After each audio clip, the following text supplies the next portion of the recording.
Hello, everyone. Welcome to our final webinar for Red Squirrel Awareness Week. We're going to be learning about all the wonderful ways in which you can help volunteering for red squirrels.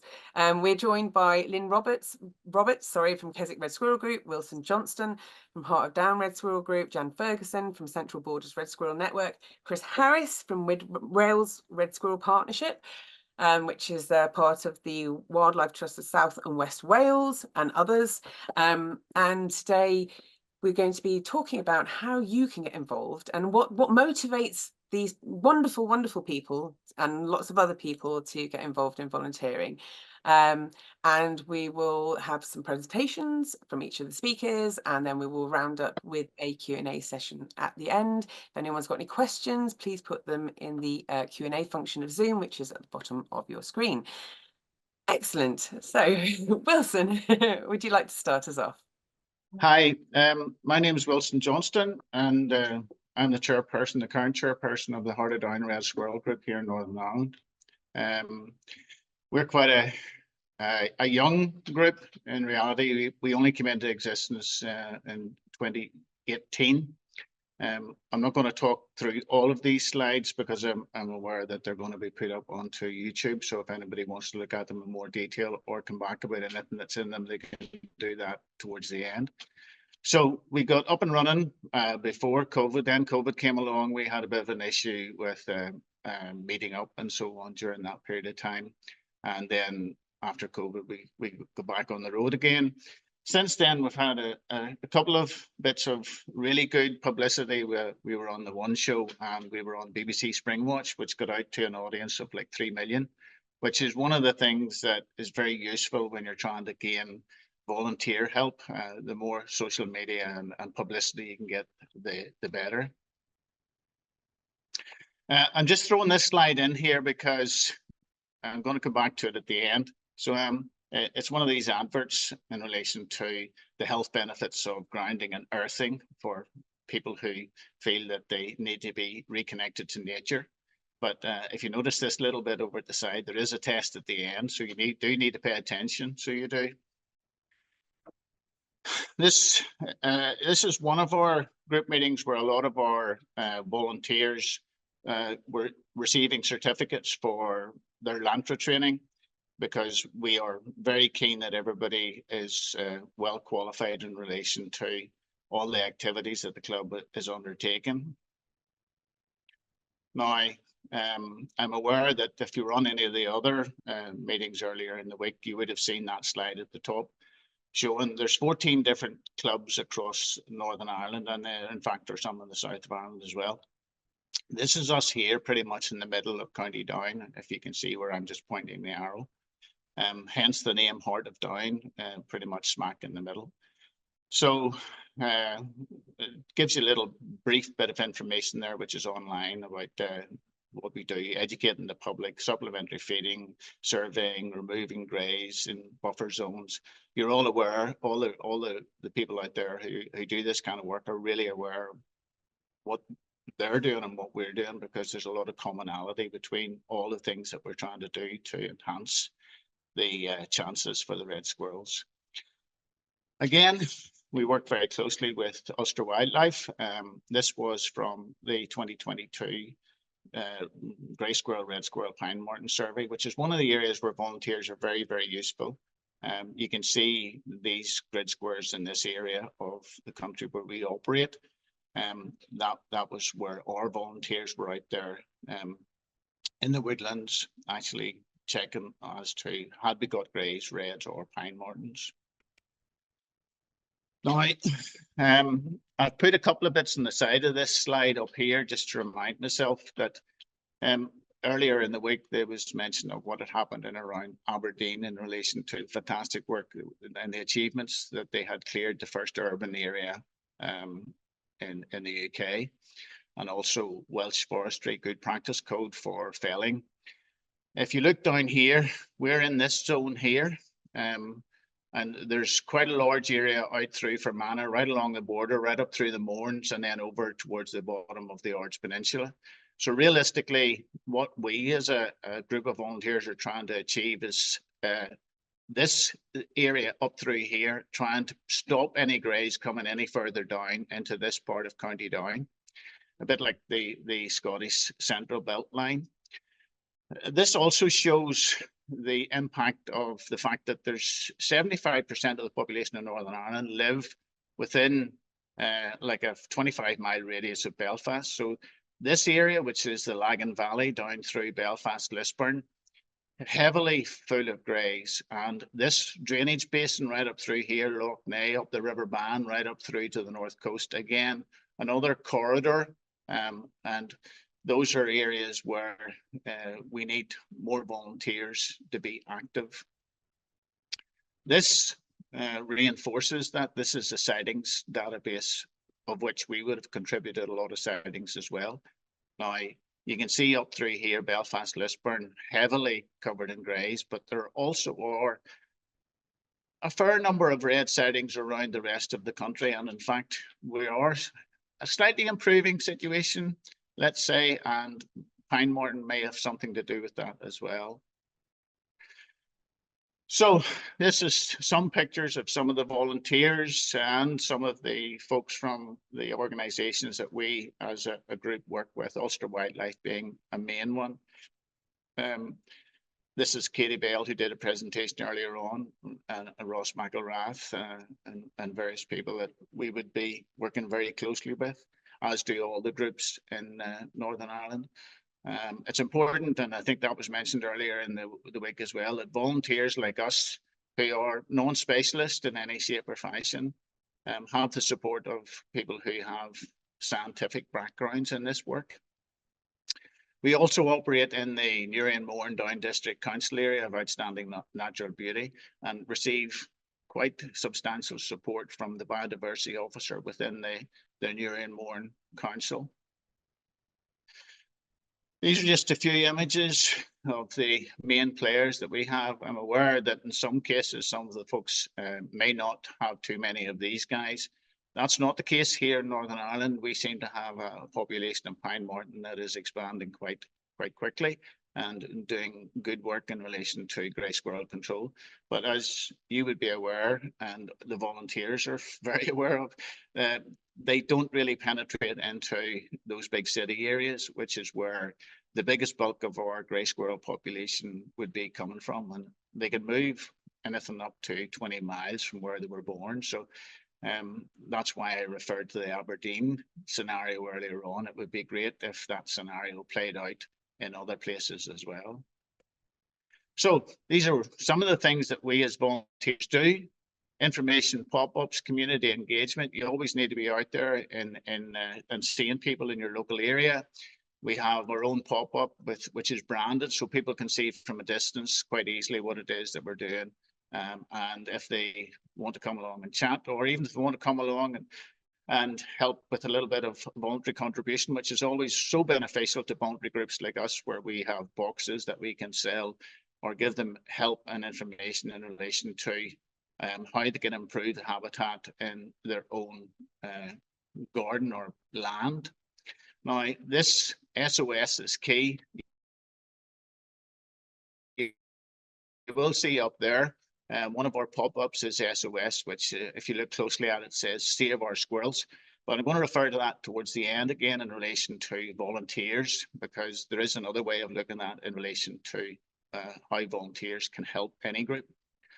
We also do talks. This one was to the U3A.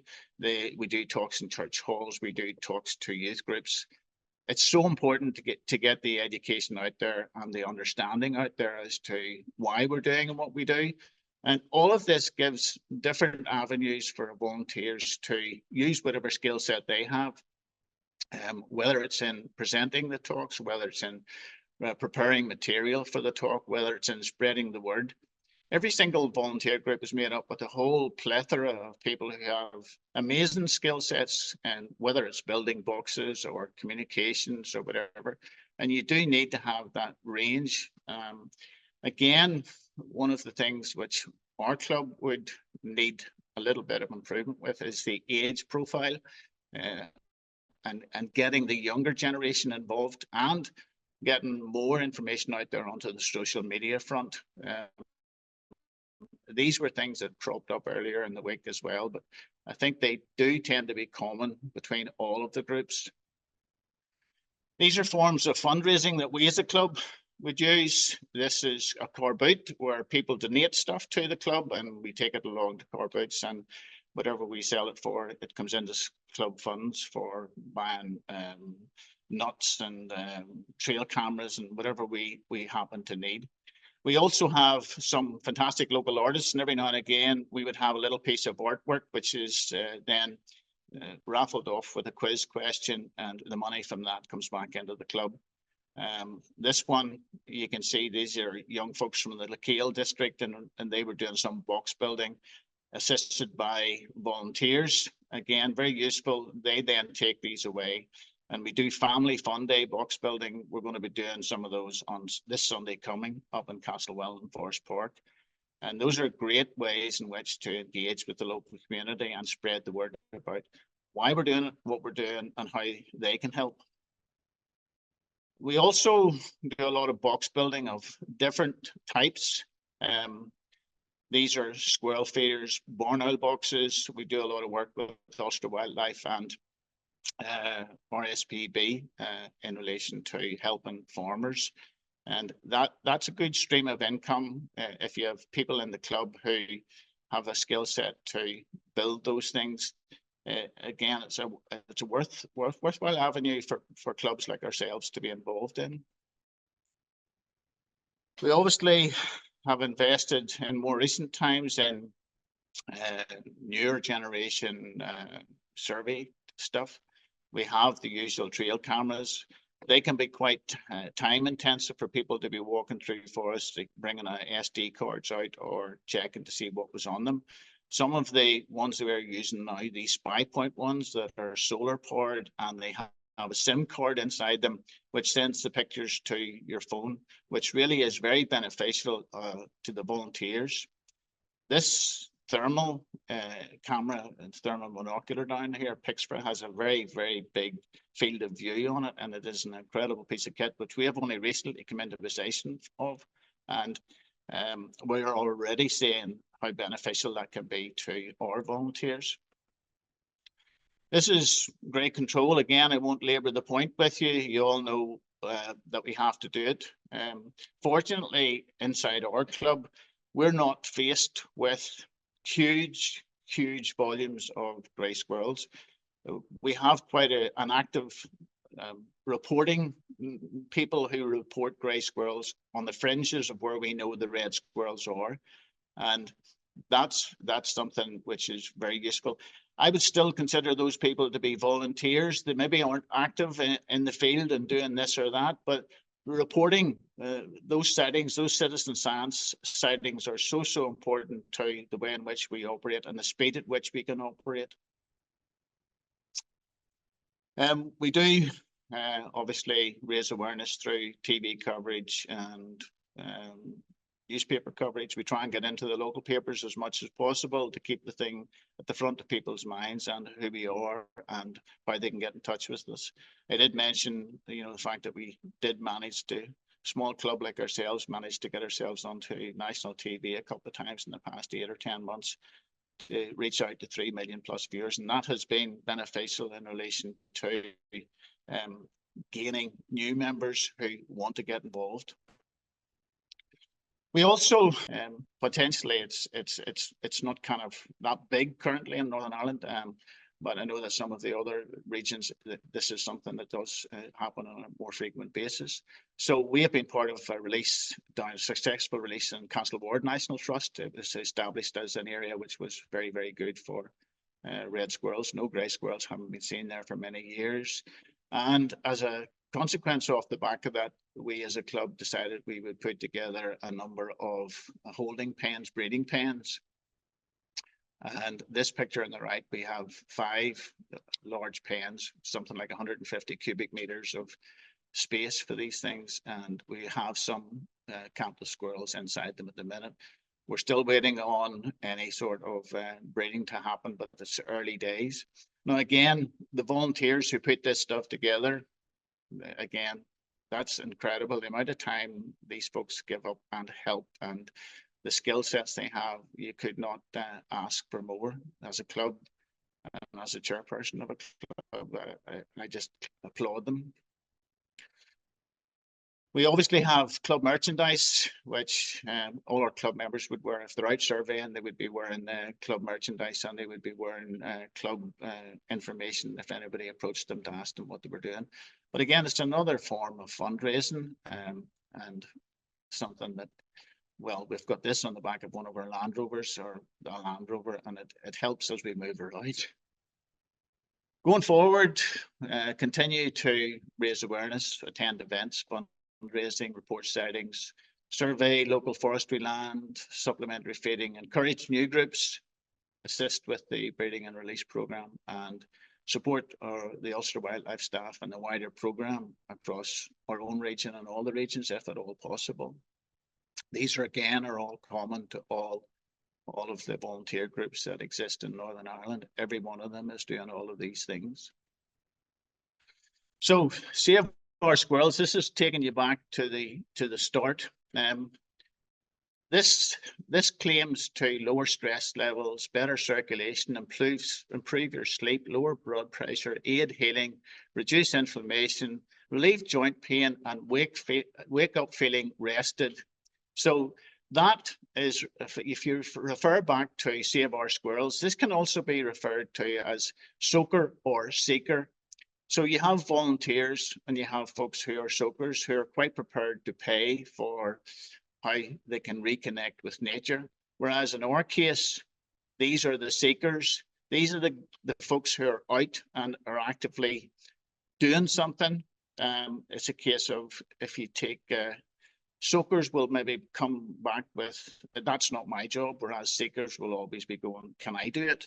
So you need to have a lot of volunteers who are of the mindset that they can do something now that perhaps in 10, 20, 30 years time, the generations yet to come will be able to see red squirrels. And that being out in the forest, that will improve all of those senses. It will improve just your general well-being and your individually, collectively, the health of the individuals and the collective group. And the local biodiversity group gains are enormous. So this just is a comparison in my mind of the two ways in which these things operate. But certainly volunteering, and we would always be looking for more volunteers, is an absolutely incredible way to break down social isolation, get people out and about, out in the countryside, using the skill sets that they may have, and there's no one particular type of volunteer that's better than another. All volunteers are brilliant, so they are. Now that kind of pretty much wraps up what I had intended, and I know the questions are going to come at the end. I just popped this little picture in because this is probably my one claim to fame in relation to photography, that I got a picture of 4 little kits on a branch, and I thought I would finish off with that, because realistically, why are we doing this? We're doing this because we want to see these guys in the future. That's pretty. That's brilliant. Thanks very much, Wilson. And that is a fantastic image, and what a lucky find, you know, and well done for you for being there, and for everyone that's allowed them to be there. Lynne, would you like to go next? Sure. Thanks, Kay. Hi, everybody. Before talking about Keswick Red Squirrel Group, where I hail from, I'd like to start by explaining a little bit about where Red Squirrel Groups are located in England. I'll then explain about how we and other groups are set up and how volunteer roles tend to work at present. And finally, I'll suggest some ways in which new volunteers can maybe help. Within that section, Kay asked me to consider roles that might be suited for volunteers who don't actually live in a Red Squirrel Group area and would therefore be working more remotely. So first of all, groups in England, apart from special conservation initiatives in Devon and Cornwall, the majority of red squirrel groups such as ours are located in the north of England, in Cumbria for the northwest and in Northumberland for the northeast. The nature of these groups in the north is very specifically about protecting existing red squirrel populations. Sadly, the limited geography is a simple indication of the limited red squirrel coverage in England, due of course to the overwhelming takeover by the grey squirrel population. An organisation you might have heard about is Northern Red Squirrels, and that organisation is the collective voice for most of the groups in the north of England.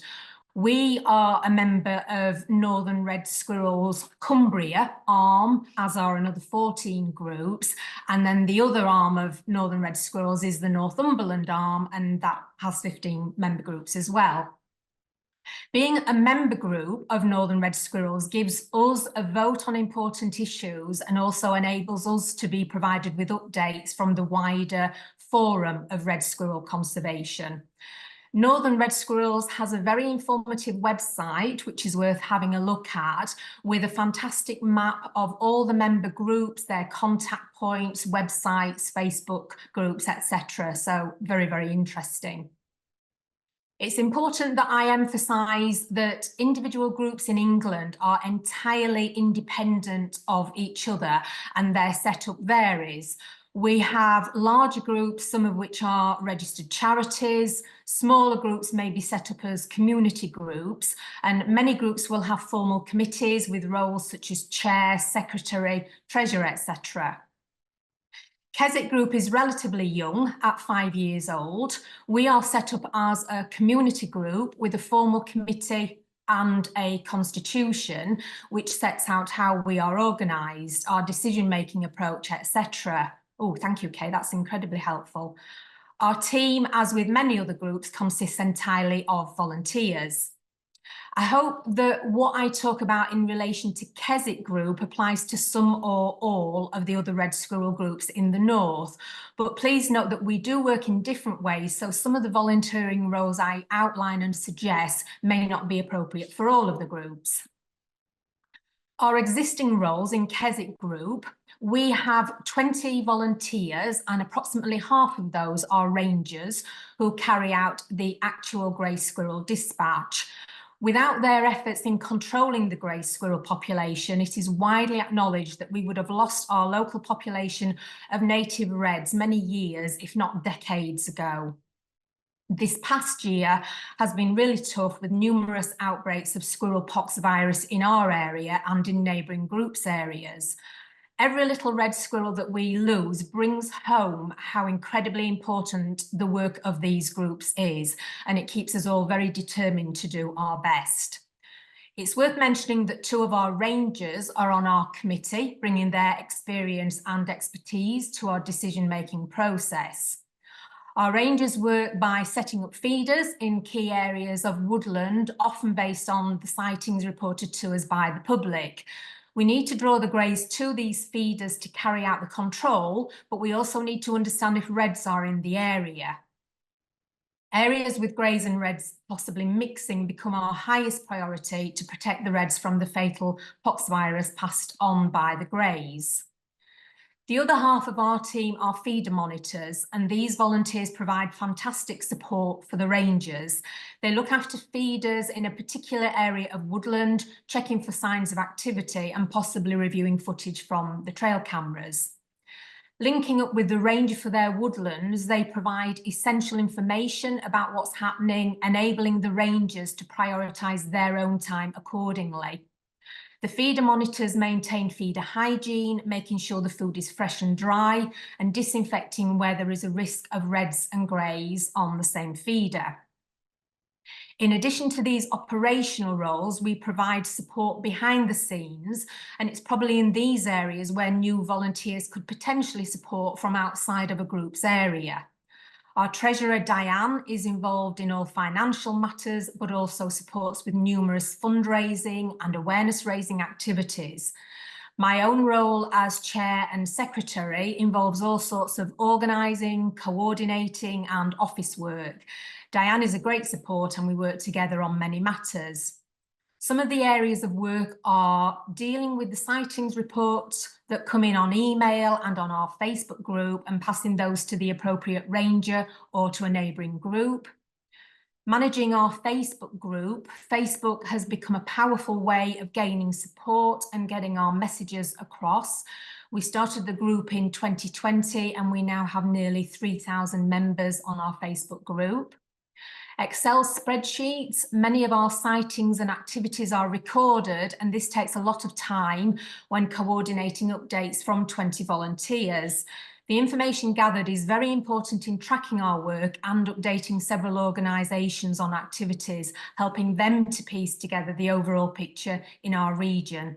It also helps with funding support, very importantly. We have fantastic support from the public, and I spend a lot of my time corresponding with and updating our supporters, be it on email, Facebook, or in our occasional newsletter. We also have many local businesses supporting us, holding flyers, collection boxes, selling the Lakeland Red Squirrel calendars, and generally helping us to raise awareness of the plight of our reds and of our work. It's important that we take the time to keep in touch with our business supporters, providing updates, distributing more flyers, calendars and the like. Recruiting new volunteers is a very positive step, and we try hard to provide a meaningful pack of documentation to potential volunteers. That process takes time to make sure everything is covered, documents kept up to date, and making sure that an individual volunteer is happy and clear with all aspects of their role. Supporting the team becomes an ongoing area of work to make sure the whole team is involved in and informed about the group's work. So reflecting on our current work and roles, I'd suggest the following as possible support areas for new volunteers. Rangers and feeder monitors have to be mentioned because we're always grateful for people who can help in these very, very important roles. In addition, some key areas that could maybe be looked at remotely are fundraising efforts, website development and management, Facebook and Instagram support, Excel spreadsheet work, supporting team communications and information exchanges. To summarise, there are numerous Red Squirrel groups often reliant on limited numbers of volunteers. The rangers and the feeder monitors do an absolutely amazing job out on the ground, often working long hours and in all weathers. Without their efforts, we would have most probably lost our beloved native red squirrels in this area. The work of any other volunteers along the lines suggested supports those essential roles of the rangers and feeder monitors. It's all very much a strong team effort. If you're keen to help our precious reds and can spare some time, I would ask that you take a look at the Northern Red Squirrels website. As I mentioned, this gives contact points for all the member groups. Please do get in touch with the group and see how you might get involved. From a personal point of view, this is the most rewarding work I have ever been involved with. Thanks very much for listening, and I wish you well in getting involved. Thank you. That's brilliant. Thank you very much, Lynn. I thought I'd just try and share some of the websites, a couple of the websites you were talking about. So, wonderful. Chris, do you want to go next? I've just added a couple of bits. So I didn't know how much. I didn't have any maps, so I've just quickly put some maps in. Okay, no worries. While I was listening as well. Very, it's all very important. So I'll just. It's all very important information. Yeah, totally. Find the share screen. So. Yeah, my name's Chris Harris, and sorry about that, but it's all distorted everywhere where it shouldn't be on my screen. It's always fun. Yeah, I'm part of the, as Kay said, about the Mid Wales Red Squirrel Partnership, which is in the centre of Wales, and I'm a volunteer, but I do work full-time. Well, I work as well in conservation as well. I'm involved with the South West Wildlife Trust and also part of the Mid Wales Red Squirrel Partnership.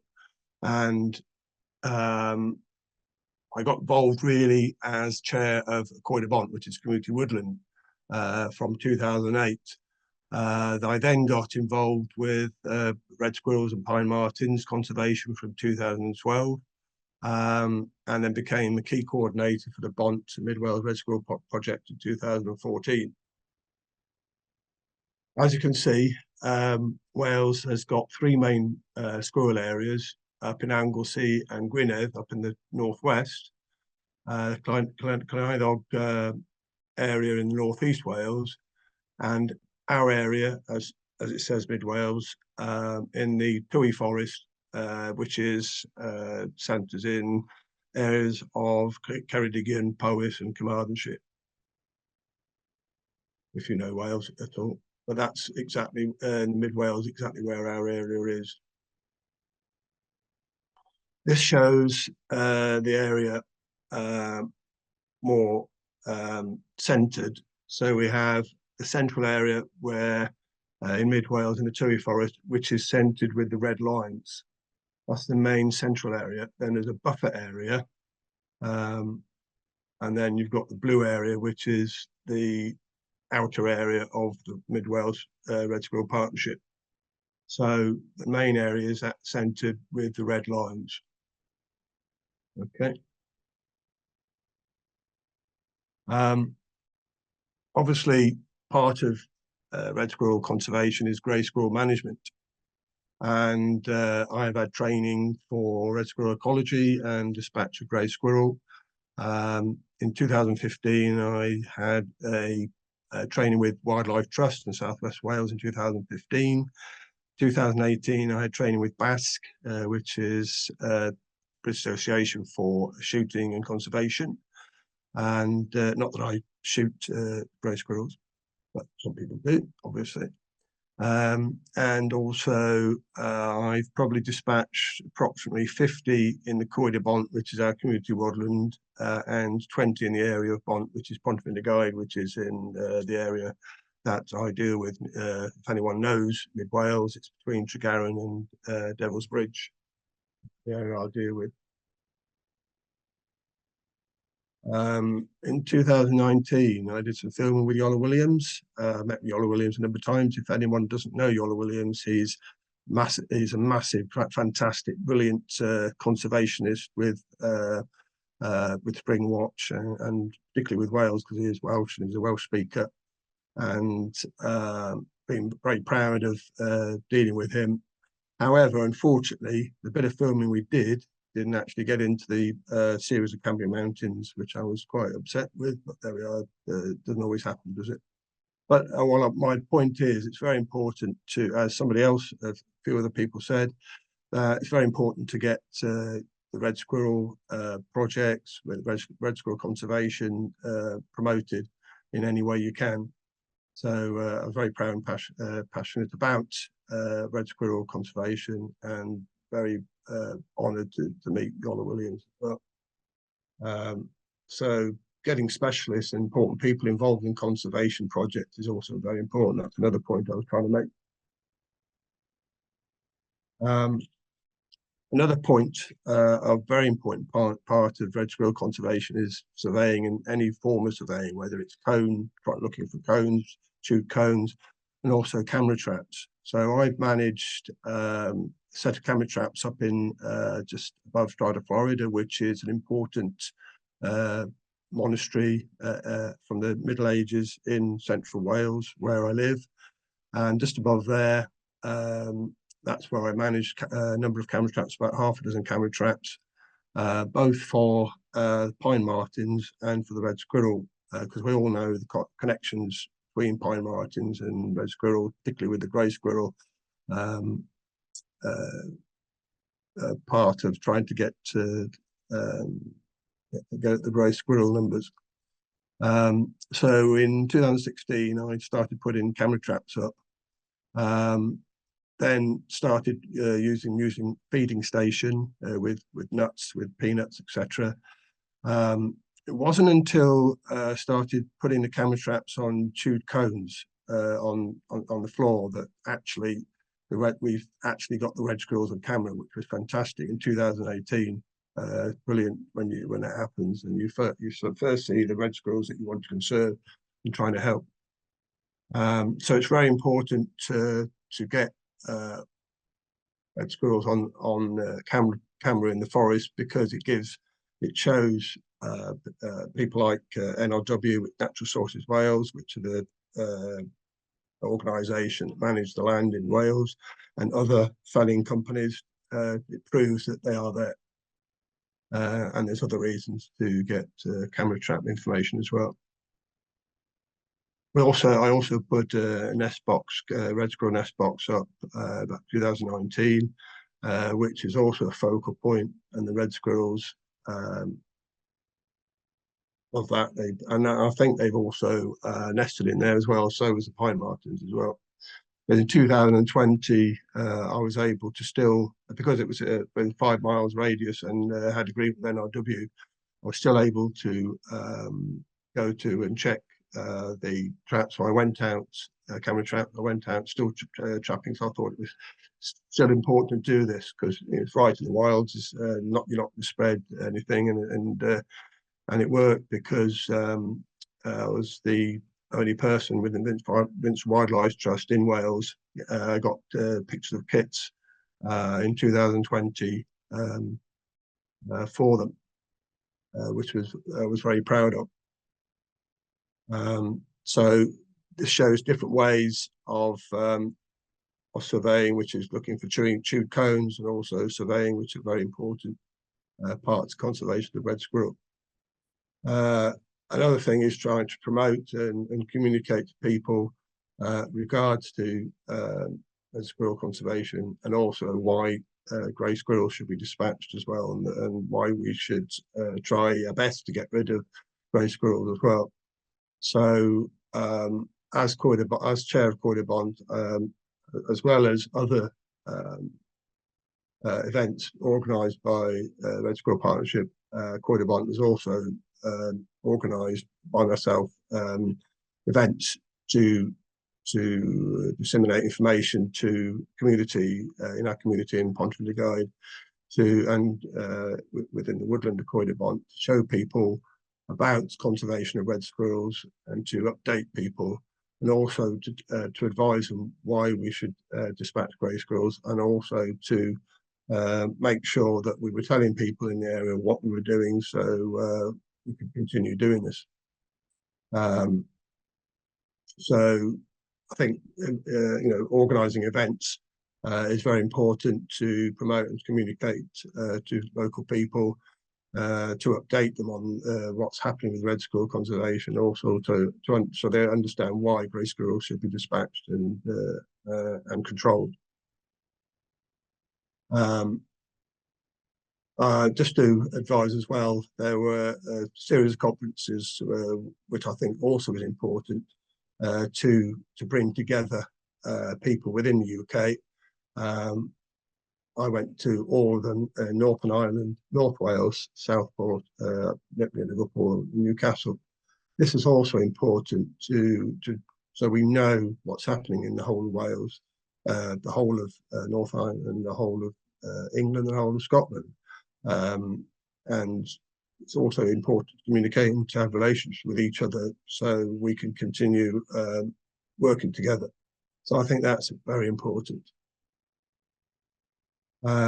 Also, is the continuing conservation and my part of conservation, my passion for red squirrel conservation, not only red squirrel conservation, but total conservation of wildlife.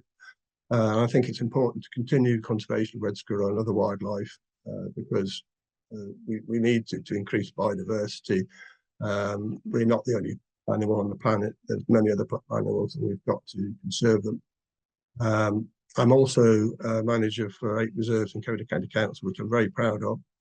And I think it's also important to show your passion to other people and to connect.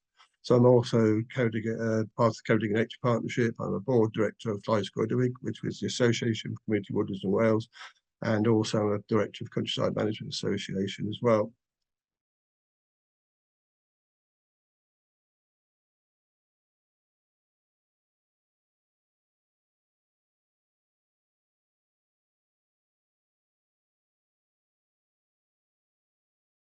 Stop sharing your screen. That's brilliant. Thank you so much. Yes. Wales, one of the most depleted areas of red squirrels, and hopefully, I live in Wales, so hopefully we can see them return. Jan, we look forward to hearing from all about Scotland, or your area of Scotland. Hi everybody, I'm Jan Ferguson, Chair of Central Borders Red Squirrel Network. We were formed in 2020, so we're a very young group. We were the last group to be formed in the Borders and Galloway. There are 17 groups across Galloway all the way over to Berwick. So we're doing an awful lot of work here. We're quite a large group. We have 6 of a committee, which is really just a really good number to have. Everyone has their own fortes. And if you go with a group that, a committee which is bigger than that, it never really works. It's extremely hard to work with a large committee.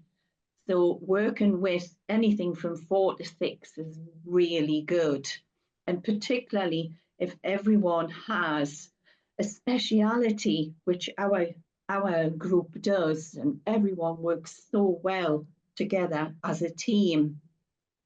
We try to find volunteers, which is a really hard thing to do, at our local events in our area.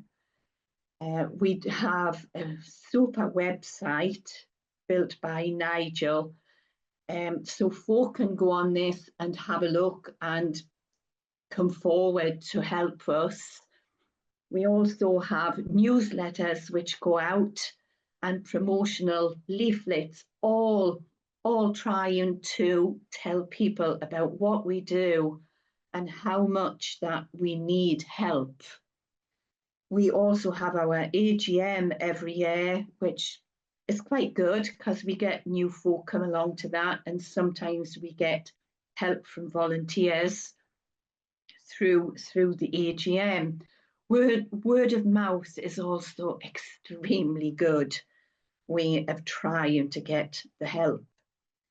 Saying all that, it doesn't seem to matter where in the UK that you live, it is always difficult to find volunteers, really, really hard. I was the chair of Cowl Red Squirrel Group for 11 years, one of the founder members. And even though our work was quite easy compared to everybody else, because we were the 18th stronghold in Scotland, so we only had to deal with red squirrels and protecting them. But it was still extremely hard to have volunteers. We had about 150 members who paid their subscription every year, the same as our new group down here. They paid £10 a year, which helps to support the group. And we have 80 members, official members at the moment. And even though people promise and say, yes, we will, I would like to help, and that, it's still is difficult, and not many folk ever really come forward. So we have at the moment 3 or 4 members, basically, apart from our committee, who do all of the work, who that we can call upon to come and help us. But basically it is our great dedicated team for the Central Borders who do all of the work, which is really tough at times. You know, we just keep trying and trying to see, and all the things that the rest of the panel was saying is exactly the same for us. We do all the same things, and that trying to get the volunteers to help. We do surveying, which hopefully next year we will be doing surveys in the early springtime. So it would be great to see when we put this out whether we get a bit more help, because folk are usually quite keen to go out in the countryside and go and look for squirrels and do the camera traps and the rest of it. And then we have also, we have one wonderful big red squirrel mascot, and he is a great asset to our group. Whenever the weather's good, he comes out with us to events and that, and it really pulls in the people. I wish I had pictures or had a presentation that I could have sent this out on, but it is such a great asset. If any of you are thinking that way, he's rather expensive to buy. It comes from Frenzy down south, strange name, and that, but it's about £1,300, but we got a grant, and that's how we paid for this. But he is such an asset as well to pull the folk in.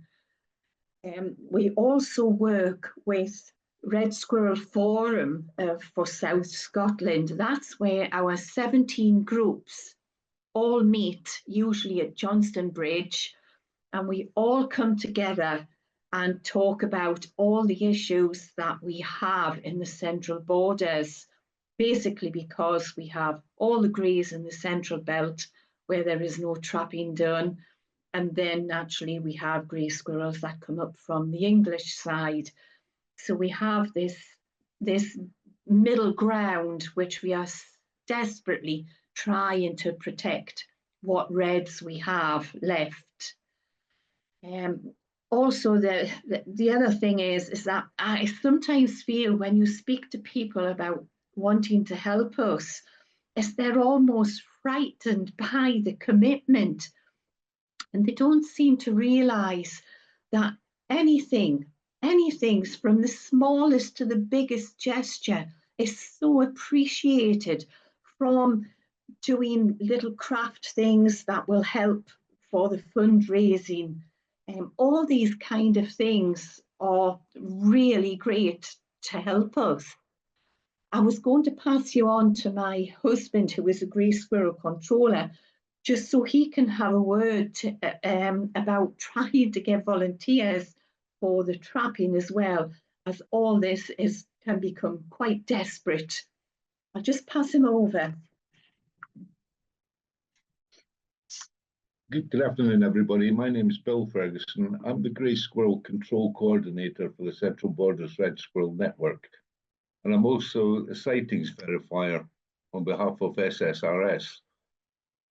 Like any group, we're no different when it comes to attempting to recruit volunteers and the problems that face, particularly in a rural area as well, the expense.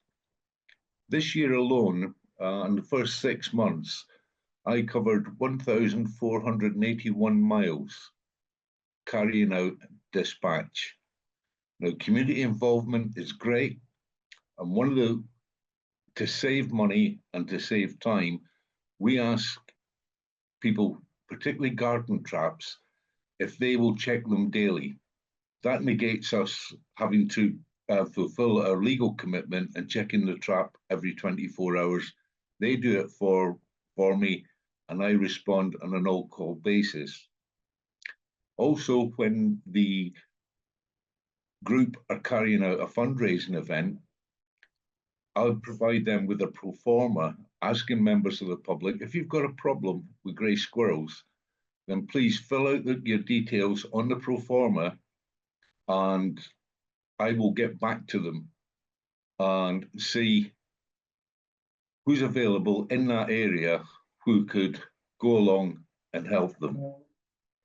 I'm also trained by BASC to carry out dispatch of the grey squirrels. My own personal background is I'm ex-military and ex-police with firearms knowledge, and I particularly use an air rifle for dispatch methods. But we're also going to attempt to try a small mammal stunning device. We've come across one which should be able to deliver a lethal blow, but time will tell on how effective this is going to be. That will negate the cranial dispatch method, which tends to put a lot of people off. The other thing we're trying to do is, as Jan previously mentioned, with the forum between Dumfries and Galloway and Berwick upon Tweed, is liaise with all the landowners along the River Tweed, because there are no groups between ourselves and Berwick, which leaves a big gap towards the east coast. And so far, all the landowners are carrying out some form of grey squirrel control, whether that's with the Forestry Land Scheme in Scotland, or whether it's just their own gamekeepers looking after the estate. But it's not easy. Let's say getting volunteers. I would say that if you do have a volunteer come forward, be honest with them about the dispatch and what we do and why we're doing it. That way we can keep everyone on board. Thank you. Thank you. And the only other thing I was going to say was basically we have no support, professional support at all. SSRS kind of left us at the beginning of this year to control above the Highland fault line and that. So now all our groups down here, we're all independent. We can use the SSRS hub and get some support on that, but there's only a couple of squirrel officers which are basically over in Galloway. We have no support now. And I know that from when I lived in Cowell in Argyll, and that we always had a squirrel officer, and it was such an asset to have that squirrel officer there, and his knowledge, her knowledge, whoever was there at the time. But to not have that now is a really bad thing. And I just hope one day we will have a red squirrel officer, you know, from wherever, whether it's Northern England or whoever. So basically that's it. And thank you for listening. Been a good talk. So thanks very much, Jan. And I think the Red Squirrel Recovery Network, if you're linking in with that, should that cross-border Red Squirrels Northern England, South Scotland collaboration, that HLF project going in, hopefully will get you some further support going forward. And that bid goes in this month. So crossing all the fingers. Thank you very much, everyone. So to the Q&A. My apologies. Our internet here isn't the whizzy internet, so I may have had too many things open. so that at one point Wilson's voice may have got kind of garbled, not garbled, but people couldn't hear what I was saying. So Wilson, can you just repeat what you were talking about red squirrels and pine martens? I'm very, very sorry. I tried to shut everything down beforehand, but our internet is not great out in the sticks here.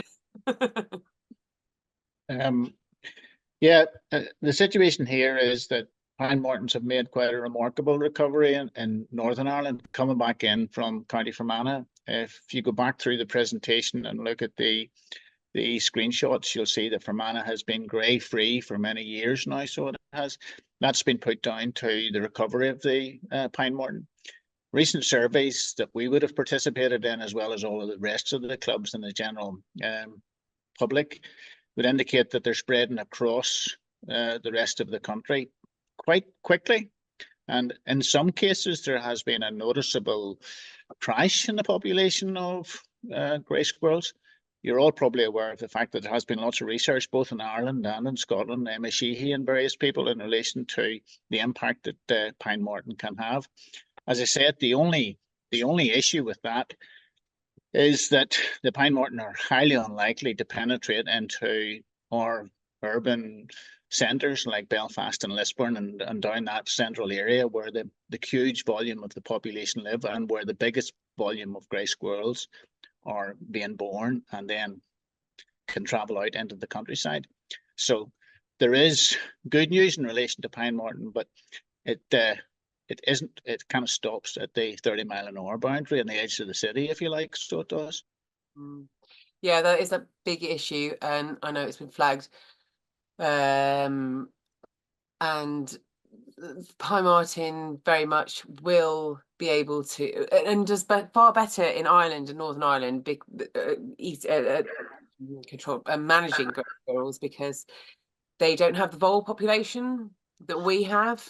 No. On the British Isles, the mainland of British Islands, which they do live on the voles that we have here quite heavily, and so but they will still have an impact, and like you say, Wilson, Emma Sheehy's work shows that, and it's that it's a slightly predator and slightly fear factor going on.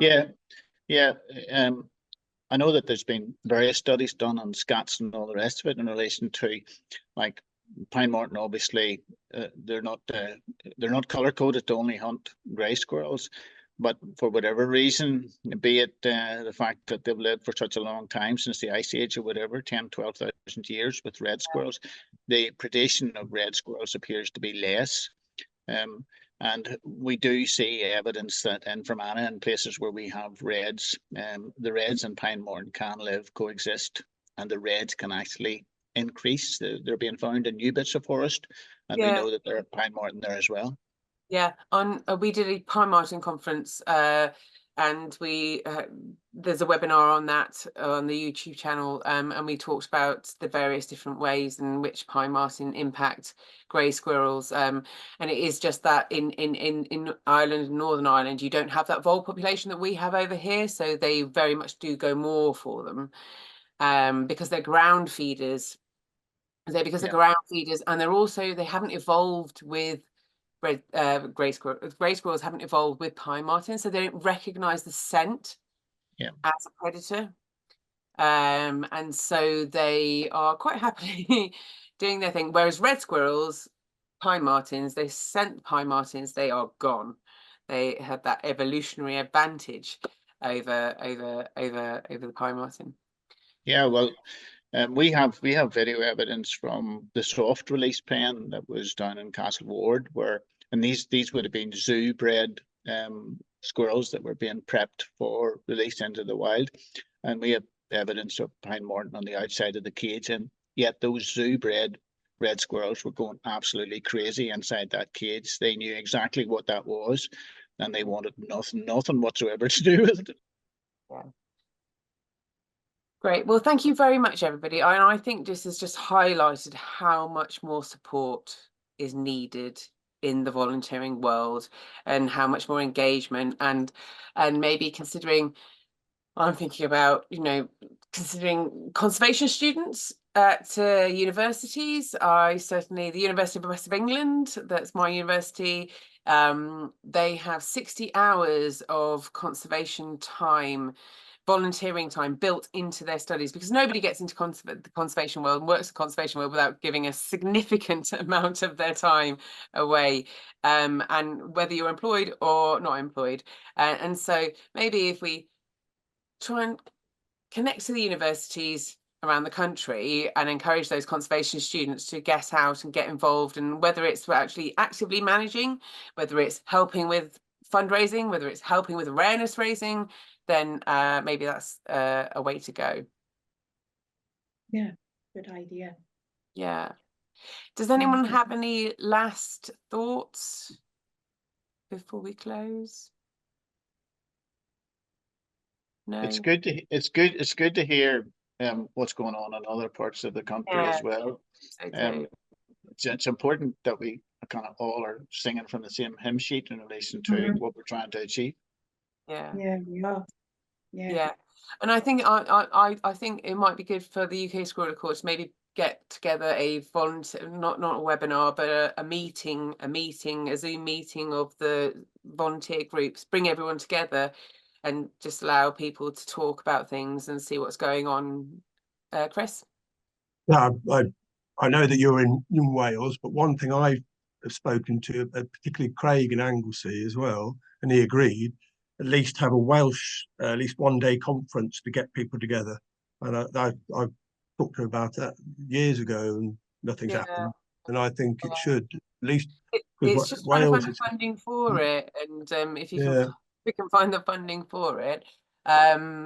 We've put in for some funding through Wales, cross fingers hopefully, to have a couple of Wales, so similar to the FC funded pilot project that we've got going on in England with 2 squirrel officers, building partnerships and linking up. We've applied for some funding in Wales, to have one squirrel officer in the north, one in the south, linking people up, engaging, raising awareness, and building those networks. And so hopefully we might have some ongoing resource support. But I do very much appreciate everything that the volunteers have done up until this point, and I very much appreciate and do keep advocating for more resources for the volunteer community. So I would just point out that here in Northern Ireland, we actually, well, we operate through Ulster Wildlife, but there's also an overarching Northern Ireland Squirrel Forum, which is run by DERA. Yeah. And that we meet up, and that includes the zoo from the breeding program, that includes other organisations, and it includes representatives from all of the different groups across the Northern Ireland. So that meets up twice a year. So at least we have the opportunity to actually find out what other folks are doing, what's working, what's been good, what's not so good. So I think that is a very useful avenue for clubs like ourselves to follow through. You'll always find somebody else is doing something that you hadn't thought of. Yeah. But that's the same as our forum. Is the same, the South Scotland Forum, that we all go to, and it's really good because we can all meet, all the groups, and there's always new ideas coming about, and that, so it's really good to have that. Yeah, I know there's a Wales Squirrel Forum, and some of the organisations that you work with, Chris. Yeah, they don't invite volunteers, which is wrong, because we know we're on the ground all the time, and I'm very knowledgeable. I don't want to put my mind as big as anybody else who knows more, but you know, we do know a lot. We're very skilled, we're very experienced, and we're there all the time on the ground as well. And I think volunteers should be invited to that as well, and they're not. No, okay, that's something to take back. And the England Squirrel Forum fell by the wayside for a bit, but the England Red Squirrel Action Plan that we set up, there is a steering group, and there are members of groups sitting and representing on that steering group. So Lynne, I don't, if Keswick's not involved, then you are more than welcome to join. Pete Garner is on there. Yes, that's right. I thought it was. I thought that's right. Yeah. So that is akin to the squirrel forums that you're talking about. But it's wonderful to have the volunteer input into delivering action plans, which all of the countries have now for red squirrels. Okay. So thank you very much, everybody. I'm going to wrap up. Oh, what's this? I work for the ambulance service and have 4 days free. I live in Manchester. Do you have a link to sign up that can easily come down for the weekend, help at busy times, or raise awareness? That's good. So in Manchester, so have a look on Northern Red Squirrels, I think. Is it that right, Lynne? Absolutely. Yeah, Northern Red Squirrels. And if I think it's Stacey wants to email me for any more information, I'm on there. Excellent.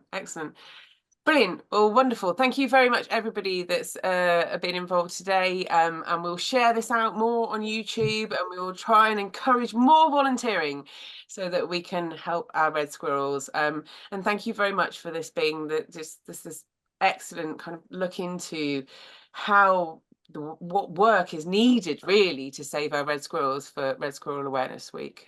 So I want to thank all of our speakers and everybody that joined us today. Thank you very much. And there's a lot to think about, a lot to work on. Yes, Chris. I'll just say one final thing is also, if we don't connect with Italy, red squirrels are going to go in Europe as well, because the grey squirrel That's very true, and I'm trying to do that at the the moment. Italian government are very backwards to do anything, which is strange because Italy. Well, they have tried various things, but again, it's a public awareness campaign, an issue, same as it is here. But we are connecting up with them. But thank you very much. Good. I noticed there, Kay, that there was a message from Sue looking for a group help around dairy. I did try and respond to her, but I think it only went to the group on the screen. Yes. So potentially, if she can be directed towards the link on the Ulster Wildlife site, there is a dairy group and there is a Donegal group close to her. Yeah, go to the Ulster Wildlife website and look for Ulster Wildlife Red Squirrels, and you will find. You'll find you'll find a link to all of the groups there. So whichever one's closest to you, that's the one that you should be possibly going to. Cut down on the mileage. If you go to the UK Squirrel Accord website, there are all the links to those top level sites, Northern Red Squirrels and Ulster Wildlife and Saving Scotland's Red Squirrels and the South Scotland group. I will amend that and put that on there, Jan. Sorry. Thank you. And then to Chris and Mid Wales Red Squirrel Partnership, and so we can like encourage people to carry on volunteering and saving our red squirrels. Brilliant. Thank you very much, everybody. Take care. You. Thank Bye. you. Bye. Bye-bye.